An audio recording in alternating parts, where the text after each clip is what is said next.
മണ്ഡല മകരവിളക്ക് മഹോത്സവത്തിന് പരിസമാപ്തി കുറിച്ച് ശബരിമല നടയടച്ചു.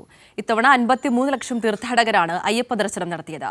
സർക്കാരിന്റെയും ദേവസ്വം ബോർഡിന്റെയും വിവിധ സംഘടനകളുടെയും കൂട്ടായ പ്രവർത്തനത്തിന്റെ ഭാഗമായി എല്ലാ തീർത്ഥാടകർക്കും സുഖദർശനമൊരുക്കാൻ സാധിച്ചുവെന്ന് Devaswom board president PS Prashanth പറഞ്ഞു.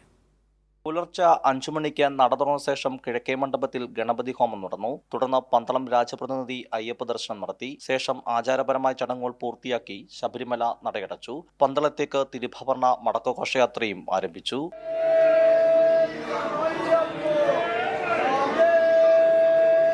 അമ്പത്തിമൂന്ന് ലക്ഷത്തിലധികം ഭക്തരാണ് മണ്ഡലം മകരവിളക്ക് തീർത്ഥാടന കാലത്ത് അയ്യപ്പ ദർശനത്തിനായി എത്തിയത്.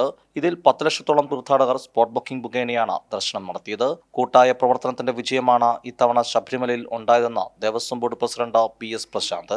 കേരളത്തിന്റെ മുഖ്യമന്ത്രി മുതൽ ദേവസ്വം വകുപ്പ് മന്ത്രി മുതൽ എല്ലാ വകുപ്പ് മന്ത്രിമാരും എല്ലാ ഡിപ്പാർട്ട്മെന്റ് സെക്രട്ടറിമാരും അങ്ങനെ അതിന്റെ ഏറ്റവും ഒടുവിലുള്ള ഉദ്യോഗസ്ഥന്മാരുടെ വരെയുള്ള കൂട്ടായ ഒരു പ്രവർത്തനത്തിന്റെ നെറ്റ് റിസൾട്ടാണ് ശബരിമലയിൽ ഇത്തവണത്തെ തീർത്ഥാടന കാലം ശുഭകരമായി പര്യവസാനിച്ചത്. ഞങ്ങളുടെ ഉദ്യോഗസ്ഥർ 8 മാസമായി നടത്തിക്കൊണ്ടിരിക്കുന്ന ഒരു ഹോംവർക്കിന്റെ പരിശ്രമം കൂടിയാണ് ഇതിന്റെ പിന്നിലുള്ളത്. വിവിധ രാഷ്ട്രീയ, സാമൂഹിക, സാമുദായിക സംഘടനകൾ പ്രോത്സാഹനം വളരെ വലുതാണ്. വാഹന പാർക്കിംഗ്, തീർത്ഥാടകർക്ക് വിരിവെക്കുന്നതിനുള്ള പന്തലുകൾ, അന്നദാനം, കുടിവെള്ളം, പ്രസാദ വിതരണം, ഗതാഗതം തുടങ്ങി എല്ലാ മേഖലകളിലും മികച്ച സൗകര്യം സർക്കാരും ദേവസ്വം ബോർഡും ചേർന്ന് തീർത്ഥാടകർക്കായി ഒരുക്കി. പോലീസിന്റെ സേവനവും ഇത്തവണ ശബരിമലയിൽ ഏവരുടെയും പ്രശംസ പിടിച്ചുപറ്റുന്ന തരത്തിലായിരുന്നു.